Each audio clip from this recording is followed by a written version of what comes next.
Hi everyone, very welcome all of you to this session. मेरा नाम है Gulshan Akhtar. PW पे I do teach you UGC net paper 1 as well as paper 2 commerce. And आज की इस video में मैं रिसर्च का एक बहुत इंपॉर्टेंट टॉपिक लेके आई हूँ, that is your P value का कॉन्सेप्ट। सो ये P वैल्यू का कॉन्सेप्ट हमारे रिसर्च में हर बार कैलकुलेशन में आ जाता है, कैलकुलेटिव टाइप ऑफ क्वेश्चन के अंदर आ जाता है, जिसमें स्टूडेंट्स को काफ़ी दिक्कत फेस करनी पड़ती है। सो आज इस सेशन में मैं आपको समझाऊंगी P वैल्यू एक्चुअली होती क्या है एंड P वैल्यू वाले क्वेश्चंस को हम किस तरह से सॉल्व करेंगे। ठीक है, so this is what we are going to discuss in this particular session. सबसे पहले मैं बात करती हूँ P वैल्यू की। सो ये P वैल्यू क्या है? P value is probability value. Probability की वैल्यू होती है P वैल्यू। प्रोबेबिलिटी मतलब दैट इज एक चांस होता है, राइट? तो हम P वैल्यू के अंदर एक्चुअली ये देखते हैं कि क्या चांस है। मैं दोबारा ये अगर रिसर्च करूंगी, जो मैंने अभी रिसर्च करी है, मैं इस रिसर्च को दोबारा करूंगी तो क्या चांस है कि मुझे यही रिजल्ट मिले। फाइन, ये P वैल्यू होता है। So if you repeat a research and जो आपको चांस है कि मुझे यही रिजल्ट मिले, ये P वैल्यू आपको बताता है।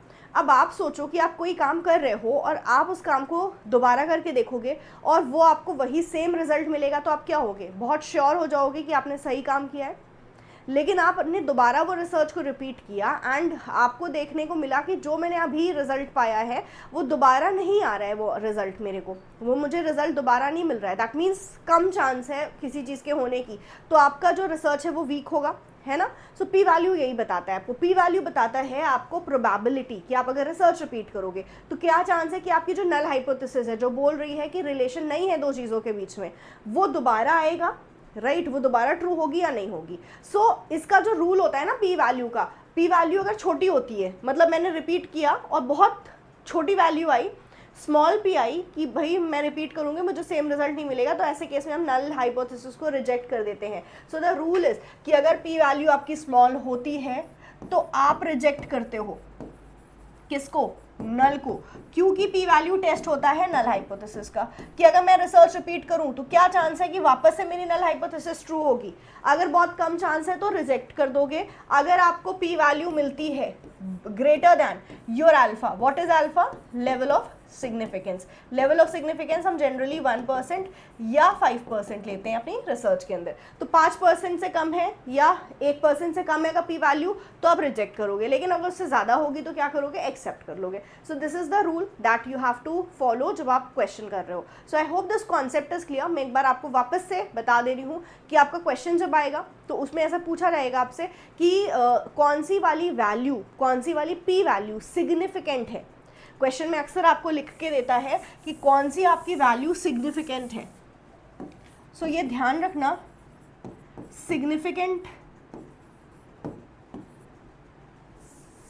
सिग्निफिकेंट मतलब आपका कि जहां पे नल को रिजेक्ट करोगे। इस तरह से बस याद रखो ना, हम छोटे छोटे से मतलब इसके समझ के रखेंगे। जहां सिग्निफिकेंट बोल दे मतलब जहां नल की रिजेक्ट होने की बात हो रही है।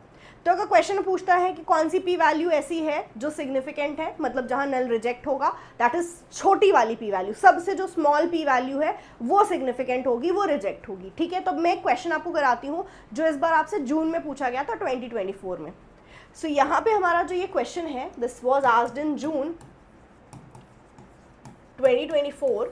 क्वेश्चन है कि कौन सी इसमें से P वैल्यू है, कौन सी इसमें से वो P वैल्यू है जो हमें बता रहा है कि हमारी नल हाइपोथेसिस क्या होगी? सिग्निफिकेंट होगी एट 1% लेवल ऑफ सिग्निफिकेंस। तो 1% का मतलब क्या होता है? सबसे पहले तो ये देखो, 1% का मतलब होगा, पूरा मैं आपको दिखा दे रही हूँ, 1/100, तो ये क्या बन जाएगा? 0.01। 0.01 मतलब अगर ये मेरी जो P वैल्यू है वो इससे भी छोटी होगी 0.01 से, तो ऐसे केस में रिजेक्ट करेंगे, ऐसे केस में रिजेक्ट करेंगे। और इसी को हम क्या बोलते हैं कि हमारी सिग्निफिकेंट हो गई नल हाइपोथेसिस। लेकिन अगर P वैल्यू बड़ी होगी 0.01 से तो फिर हम रिजेक्ट नहीं करेंगे। अब इस क्वेश्चन को देखो, ये 0.01 से बड़ी है, यस, ये भी बड़ी है, ये भी बड़ी है, लेकिन ये छोटी है 0.01 से। सो यही हमारा होगा आंसर, यही हमारी सिग्निफिकेंट P वैल्यू है। आई hope this concept is clear. मान लो आपको 1% नहीं लिख के दिया होता, एक बार हमारे एग्जाम में ये भी क्वेश्चन आया था, 1% लेवल ऑफ सिग्निफिकेंस यहाँ लिखा है ना, आप उससे कंपेयर कर ले रहे हो, वो नहीं लिखा हो, मतलब सिर्फ मैं ऐसे बोलूँ कि यहाँ तक आपका क्वेश्चन है कि कौन सी पी वैल्यू सिग्निफिकेंट है, तब क्या करोगे, तब जो सब में सबसे छोटी होगी वो आंसर हो जाएगा। सारी चारों वैल्यूज को कंपेयर करना, तो सबसे छोटी होगी, that will be your answer, क्योंकि रूल क्या है, स्मॉल पी वैल्यू को रिजेक्ट करते हो, एंड अगर आपकी पी वैल्यू छोटी नहीं होती है, बड़ी होती है, तो एक्सेप्ट कर लेते हो, दैट्स इट। सो यही था आज का आपका कॉन्सेप्ट, पी वैल्यू का concept. I hope this is now clear, ये रट लो इसको एकदम कि पी वैल्यू छोटी है तो रिजेक्ट होगी, बड़ी है तो एक्सेप्ट होगी, दैट्स इट, बात खत्म। ये इतना छोटा सा कॉन्सेप्ट है जिसके ऊपर हमारे एग्जाम में क्वेश्चंस आ रहे हैं बहुत ज़्यादा, इसको पढ़ के जाओगे तो आपके 2 मार्क्स सही हो जाएंगे अगर ये क्वेश्चन आपके एग्जाम में आ जाता है तो। Thank you so very much, do let me know in the comments कि कैसा लगा ये वीडियो, सो दैट इस तरह के मैं और कॉन्सेप्ट्स आपके लिए लेके आती रहूँ। Bye bye.